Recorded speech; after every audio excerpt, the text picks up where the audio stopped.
Hello， 大家好啊！今天的这一期视频，我来教大家赚金条，每天都去黎明区做4个救援任务，你会有2400金条收入。好，本期视频到此结束，才怪！我先来说一下在莱文市发现的一个细节，在黎明区，帝国士兵是最有钱的势力，特别是这些身穿铁甲的帝国兵。如果你想要赚新币，记得把他们击杀。铁甲帝国兵身上会有150新币，在莱文市黎明区是最有钱的人头。好，现在进入正题，如何赚到更多的金条呢？我们完全可以利用自己的庄园田地，田地没有开发完毕的，建议你全部开发。本期视频只送给那些勤快的幸存者。我的方法如下，每天我都会买2只绵羊，宰了又养，养了又宰，循环养殖，赚取里脊肉和兽毛。里脊肉可以拿去卖金条，同时也可以喂自己的狗。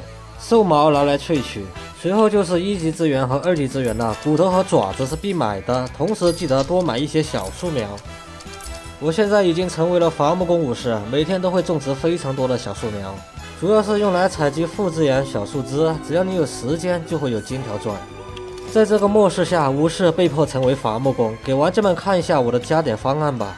基础伐木术只学了3级，同时点上了自动采集，砍树的时候可以轻松很多。可能只有我才会把明日之后玩出末日的味道。在曾经的8级庄园版本，我早就入手了采集甲和采集帽，主要是用来大幅度提升伐木速度。